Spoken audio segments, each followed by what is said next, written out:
Guys, life ನಂಗೆ ಹೆಂಗ್ ದೆಂಗ್ತೈತೆ ಅಂತ ಹೇಳ್ತೀನಿ ಕೇಳಿ ನಿಮ್ಗೆ.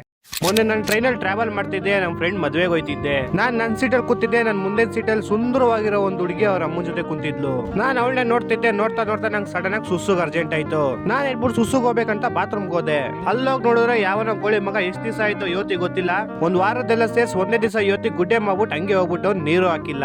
ನನ್ಗದ್ ನೋಡು ಒಂಥರ ಮೂಡ್ ಆಫ್ ಆಗೋಯ್ತು. ಅದಕ್ಕೆ ನಾನು ಸುಸ್ಸುನು ಹೋಗಿಲ್ಲ, ಹಂಗೆ ಬಂದ್ಬಿಟ್ಟೆ. ನಾನ್ ಬಂದ್ ಕುತ್ಕೊಂತಿದ್ದಾಗೆ ನನ್ ಮುಂದೆ ಕುಂತಿರೋ ಹುಡುಗಿ ಎದ್ದೋದ್ಲು ಅದೇ ವಾಶ್ರೂಮ್ಗೆ. ನನ್ನೇ ಗುರಾಯಿಸ್ಕೊಂಡು ಮೂಗ್ ಮುಚ್ಕೊಂಡು ಅಲ್ಲಿ ಮಾಡಿರೋ ಗುಡ್ಡೆ ನಾನೇ ಅಂತ ಅನ್ಕೊಂಡು ಬಂದ ಆ ವಿಷಯನ ಅವ್ರ ಅಮ್ಮಂಗ್ ಕಿವಿಲ್ ಹೇಳಿದ್ಲು.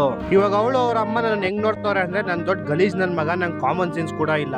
ನಾನ್ ಮಾಡಿಲ್ಲ ಗುರು, ನಾನ್ ಒಂದಕ್ಕೂ ಹೋಗಿಲ್ಲ ಗುರು. ಅದ್ ನೋಡ್ಬಿಟ್ಟು ಫೈನಲಿ ನಮ್ ಸ್ಟೇಷನ್ ಬಂತು. ನಾನು ಇಳ್ಕೊಂಡೆ, ಅವರು ಇಳ್ಕೊಂಡ್ರು. ನಾನ್ ಬಿಡೋ ಅವ್ರ ಅಮ್ಮನ ಅವ್ರ ಏನಾರ ಅನ್ಕೊಳ್ಳಿ, ನಾನ್ ಮಾಡಿಲ್ಲ ಅದು ನನಗ್ ಗೊತ್ತು. ಅವ್ರ ಸಾವಿರ ಅನ್ಕೊಳ್ಳಿ, ನಂಗೇನು ಅಂತ ಆ ವಿಷಯ ಬಿಟ್ಟಾಕ್ಬಿಟ್ಟೆ. ಸರಿ ಅಂತ ನಾನು ಕ್ಲೀನಾಗಿ ರೆಡಿ ಆಗ್ಬಿಟ್ಟು ನೈಟ್ ನಮ್ಮ ಫ್ರೆಂಡ್ ಮದ್ವೆಗೆ ಹೋದೆ. ಅಲ್ಲಿ ನೋಡಿದ್ರೆ ಅದೇ ಅಮ್ಮ ಮಗಳು ಅದೇ ಮದ್ವೆಗೆ ಬಂದವ್ರೆ. ಅವ್ರಿಬ್ರು ನಾನು ನೋಡ್ತಿದ್ದಂಗೆ ಅವ್ರ ಅಮ್ಮ ಅವ್ರ ಫ್ರೆಂಡ್ಸ್ಗೆ, ಅವ್ರ ಮಗಳು ಅವ್ರ ಫ್ರೆಂಡ್ಸ್ಗೆ, ಟೋಟಲ್ ಆಗಿ ಮದ್ವೆಲಿ ಇರೋರು ಎಲ್ಲಾರ್ಗು ಇವ್ನ್ ದೊಡ್ಡ ಗಲೀಜ್ ನನ್ ಮಗ, ಇವ್ನ್ ಬಾತ್ರೂಮ್ ಹೋರೆ ಸರಿ ಹೇಳ್ತಾನೆ ಆದ್ರೆ ನೀರ್ ಹಾಕಲ್ಲ ಅಂತ ಎಲ್ಲಾರ್ ಕಿವಿಲ್ ಹೇಳ್ಕೊಂಬಂದ್ಬಿಟ್ರು. ನಾನ್ ಮದ್ವೆಗೆ ಹೋಗ್ತಾ ನನ್ನ ಹೆಸರು ಸತೀಶ್ ಅಂತ ಇತ್ತು. ಇವಾಗ ಮದ್ವೆಯಿಂದ ಬರ್ಬೇಕಾದ್ರೆ ನನ್ನ ಹೆಸರು ಏತೇಶ್ ಅಂತ ಮಾಡಿ ಕಳ್ಸೋರೆ.